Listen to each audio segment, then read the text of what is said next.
What's going on, boxing heads? It's your boy Pool Kind of Boxing coming back at you with another boxing video for the boxing heads and the boxing minds. So make sure you smash that like button for your boy and subscribe to my channel. So we got Devin Haney versus Ryan Garcia, and this fight I do believe is going to be done, and I think they're going to fight in 2024. Ryan Garcia right now is trying to make up for the lost time. He's trying to make up for the lost time. You know, for a while, he's trying to find out if he wanted to box or he wanted to be an Instagram model. You know what I'm saying? And I think the reason he ducked Devin and he ducked Tank and a lot of guys back then is because he knew he wasn't prepared. He wasn't dedicated to the sport. Even Canelo, you know what I'm saying, called Ryan out, you know what I'm saying, because he wouldn't work out and he wasn't dedicated. You know what I'm saying? He wasn't coming to the gym and he wasn't putting in the time and effort to become a great fighter. So it's not the fact that Ryan, you know what I'm saying, don't have skills and things like that. It was just his mentality towards the sport and being dedicated. Now, I don't think Ryan Garcia is afraid or anything like that. I just think he understands that you have to be prepared. And he was falling behind Tank and Devin as they moved on in their careers. And he just felt like he would never catch up with them as he saw them progress and become stars in their own rights, right? But once Ryan Garcia came back, you know what I'm saying, he switched coaches. You know, he switched to Derek James. And I think Derek James, you know what I'm saying, got him confident in his ability to work on his skill set. And I think this gave him the confidence to go out there and fight Tank. You know what I'm saying? Derek James motivated him, you know, and got him in his boxing bag, so to speak. So he fought Tank, and that was, you know, really the biggest fight for both fighters. You know, Ryan Garcia, even though he's not a top guy, you know what I'm saying, but as far as popularity, you know, Ryan Garcia is where it's at, because a lot of people want to see Ryan Garcia fight, and they like his fighting style, you know what I'm saying, because he will throw them hands, you know what I'm saying, if he has to, if he's scared or not, or if he's frustrated or not, you know, Ryan Garcia is going to crash out, you know, but it's just because, you know, Ryan markability and his popularity is just on another level when it comes to boxing. So he was brilliant when it came to doing that. And let's face it, you know, Ryan, you know, saying he will throw cautions to the wind, you know what I'm saying, and he will, you know, saying put them punches together. You know what I'm saying, like a squirrel trapped in a corner. You know what I'm saying, he's going to throw them hands to get up out of them. And, you know, Ryan, you know, he's been, you know, neglecting the craft, but now that he's rededicated, you know what I'm saying, we seeing him trying to make the big fights, you know. When he went up against Tank, you know, it was just experience. You know, everybody saw it. Ryan still fights with his head up, man. You know, he still think he could fight like he's in the amateurs, you know. You got to guard that chin. And one thing about Derek James is, you know, he wants you to guard that chin.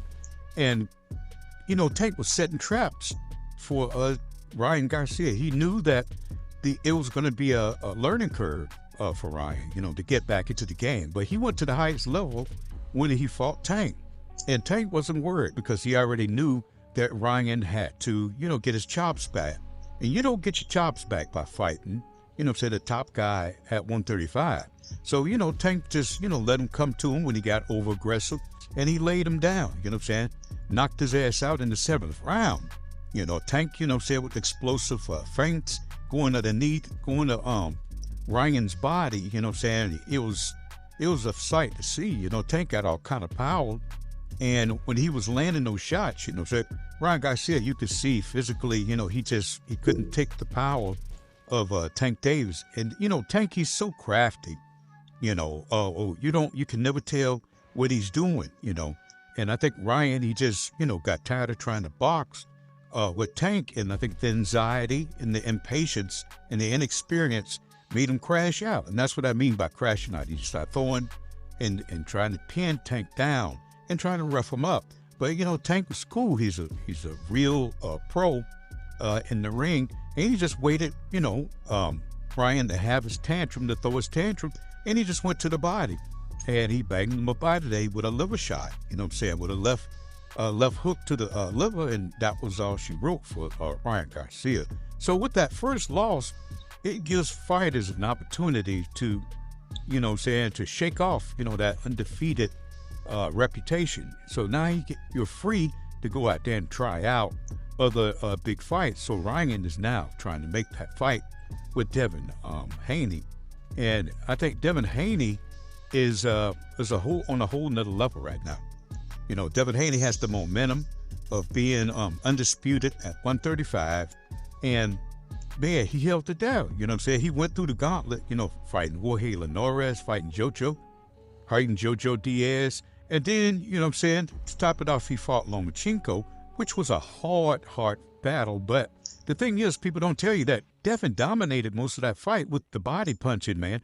And if you watch Devin evolve, you can see how he's like really found the ankles on them body punches. He was killing Lomachenko with body punches, and people was oohing and ahhing over Lomachenko. He was fighting in spurts, man.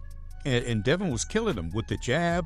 And, to come to get to Dev, Lomachenko had to eat all that shit. And it's like, what ESPN does is they stop talking on one fighter's work, and they wasn't talking on what Devin was doing, but he was killing Lomachenko coming in. And it's like they made a whole narrative that arguably that was a close fight. I don't think that was a close fight. I thought Devin won it clearly. He was the fighter with the more effective punches, and he won the last round. So, Lomachenko is known for coming on in the late rounds and stuff. So, people created a whole narrative around Devin Haney and Lomachenko. I thought he clearly beat Lomachenko. And, if it was anybody else but Devin Haney, they would have acknowledged this, right? But Devin has evolved, so when he got to Regis, you could see that his footwork had improved. I think that the Lomachenko fight really helped him in his confidence. And, being at 135, Devin wasn't at full strength, because he's outgrown the division.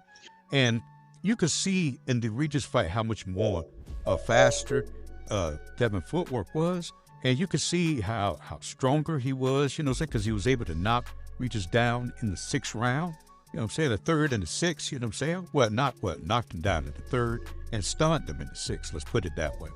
And Regis was just, his footwork was terrible.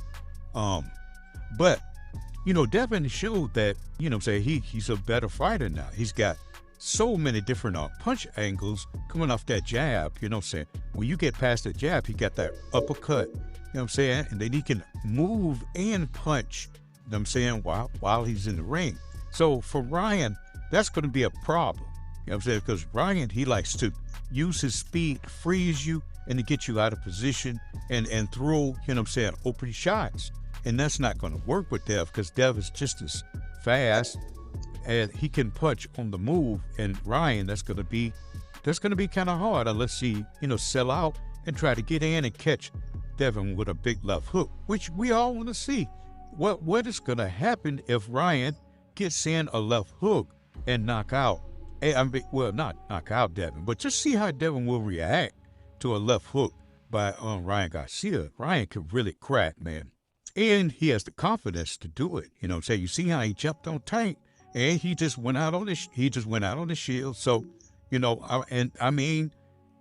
because he went down and didn't get back up, a little shot shuts you down.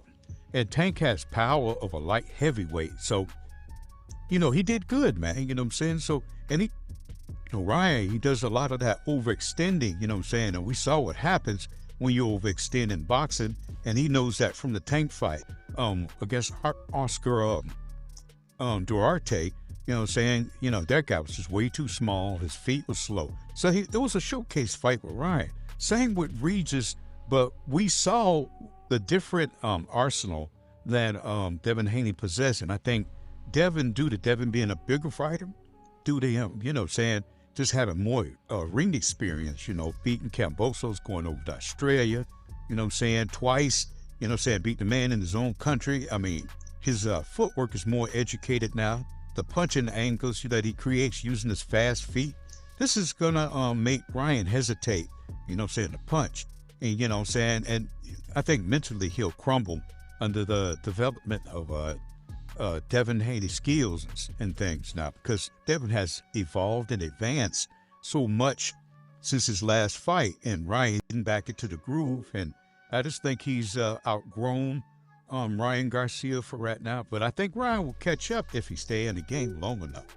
But right now, Devin is just too much for Ryan Garcia. It's a pretty good fight, but it's an easy win for Devin Haney. You know what I'm saying? So with Ryan, he will put up a good competitive fight for long as it lasts. And say if it go 12 rounds, probably it's going to go 12 rounds. But I do see a couple of knockdowns by Dev because Ryan, he stays off balance. When he throws some of his punches, and if you get him to move and try to punch at the same time, Devin could catch him and put him down on the canvas, not in a knockout fashion, but just in an off balance type situation, and make Ryan pay. But I think that Ryan Garcia, I like this Ryan Garcia, confident Ryan Garcia trying to make the fights, talking shit and everything to make Ryan Garcia, he's becoming a boxing fan favorite. And I'm here for it, and that's all I got. This has been Pool Corner Boxing. Make sure you smash that like button, subscribe to my channel for more hardcore boxing content. Peace.